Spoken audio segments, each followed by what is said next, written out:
what's up? This is Jason Nelson. Yeah, I shaved stuff off my face. I'm wearing that shit back. Shit got me looking like a 45-year-old uh white man with brown skin. I also feel like I look like Carl Winslow right now. I didn't even realize my face was so fat until after I shave off the hair off my face. Now I'm about to go on like a 3-week fast. But this is his response to the looting and rioting that was going on in St. Louis. What I'm not going to do, I'm not going to say I'm ashamed of being from St. Louis. I'm not going to say that I'm ashamed of being black. I am hurt. I was hurt when I seen on my Facebook news feed because I got all my information via internet. None of my information came from watching television or anything. All my information came by simply going down my Facebook news feed, Instagram, and Twitter. So for those people who are providing play-by-play, no matter your perspective of that, thank you. You kept me informed of what's going on in this world. But I'm not going to say I'm ashamed of being black. I'm not going to say I'm not going to say I am ashamed of being black. I'm not going to say I'm ashamed of being from St. Louis. I'm not. I'm not ashamed of being black. I'm not ashamed of being from St. Louis. But I was hurt when I seen the initial reports of the young man laying in the street, being murdered in front of so many people. A loss of life is never cool, no matter the circumstances or the reason.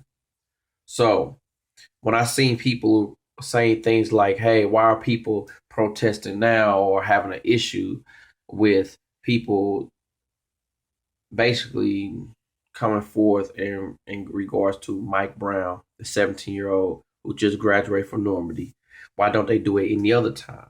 Well, good point. What I would like to say is this, is that when a criminal steals from me, I'm upset, I'm angry, and I'm mad. But when a person who I expect to protect and provide for me does it, I think I'm a little bit more betrayed. My expectation of a criminal is always low. At least a known criminal or a person who participate in criminal activity. Now, I'm not saying this to sound judgmentally. I'm saying this because this is the way I have to classify people as of right now for the sake of this conversation. Because like at one point, I was like a big adulterer, cheater. I mean, of course, you lust after a woman, you committed adultery in your mind. But during my first marriage, I was a cheater. I was known for being very lustful. I was known for being a person who slept around a lot. So if I cheated, it didn't seem as bad as if, it's not good. I'm just using myself as an example, putting my own self out there. But if I cheated, it didn't seem as bad as if somebody who's like was one of those people who said, hey, I have this moral code I live by. I don't believe in that. I don't condone it. Me, I was always an asshole. I was always considered a womanizer or somebody who enjoyed seeking women out for pleasure. So, for me, it was bad, it was wrong, but it was like expected. But if a person who's like a pastor or a minister, someone who is supposed to lead by example, because not only because it's the right thing to do, but that's what their declaration of who they are is. And of course, you're going to feel a lot more hurt and betrayed. Same thing with the police officer. So he's expected to provide protection for us. And we know throwing on a badge and a uniform does not make you bulletproof. So I don't ever want to minimize the risk that some police officers take. Well, the job details of a police officer come with. I salute police officers, people in the fire department, and military personnel, as well as teachers, social workers, and youth care workers. These are people whose lives are constantly on the front line for the sake of other people. Now, I feel like some people were being a little offensive in minimizing the fact that a 17-year-old boy life was lost. In spite of all the things that we think about black on black crime or is other people being victimized, the reality is somebody lost their life, and they lost their life in broad day in front of other people. It wasn't like, with Trayvon Martin, which is not minimizing that. What I'm saying is with Trayvon Martin, the only witnesses were him, George Zimmerman, and whoever they contacted on the phone. The police dispatchers, Trayvon Martin's friend. But in this case, Other people were around and seeing what had happened. They didn't just think, they didn't just hear, they saw what happened. So for me, that was even more crazy that you have a group of people who say, hey, we seen this officer unjustly gun this guy down. Not cool. The fact that men, women, and children were around to witness that, not cool. Then we got people who want to come together and protest. Great idea. Stand for justice. I think that people were acting off emotion and adrenaline, and they knew what they wanted, or they knew they wanted some type of redemption, but maybe not quite sure. It wasn't decided on how they wanted redemption. Did you want the police officer dead? Did you want him to lose his job? Did you want laws to be suddenly changed? You know, what was it that you were going for? In regards to the situation, I'm saying that the boy has stole from Quick Trip or whatever the case is, I say that I'm more interested in right now, where's the surveillance? Where's the audio from the dispatcher? When the officer called for backup and help, where's his recordings? Where is the video camera footage that comes on his dash? What about the footage on the traffic lights? What about the cameras of the businesses that they said the boy was at? Where is those things at? Let the evidence speak for itself. You know, still in all, that doesn't rationalize nor justify why people witness a boy being killed and shot and killed. And then on my news feed, I began to have new tears come on my eyes. It was because I'm seeing that people are setting fire a Quick Trip gas station. Some people saying, well, it's a rim shop.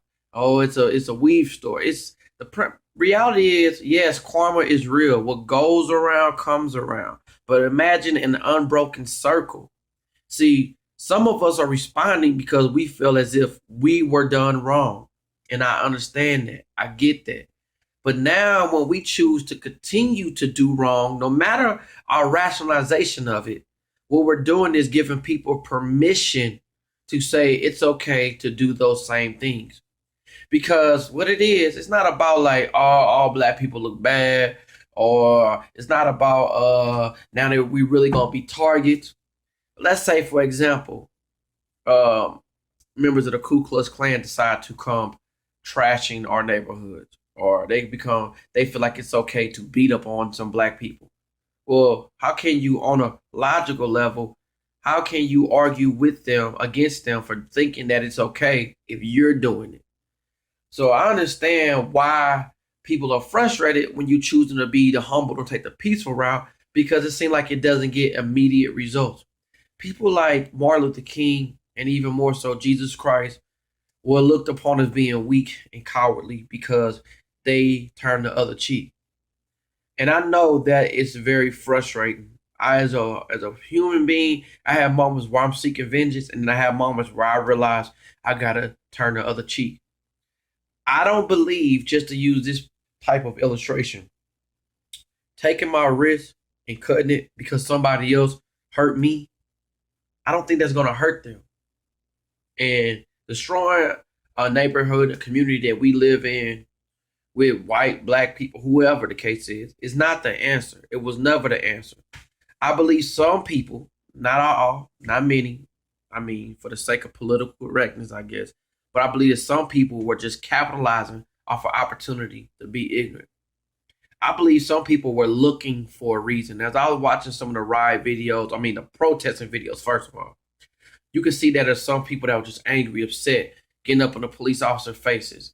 And I'm like, if you're going to punch a dude, punch him. If you're going to shoot him, shoot him. And I'm not saying shoot him, but don't try to get other people riled up because you don't have the courage to do what it is that you shouting for other people to do. You didn't have the courage to hit that police officer. You didn't have it takes courage. And I'm not saying you are a courageous individual for doing that. But what it is, you're afraid to stand alone.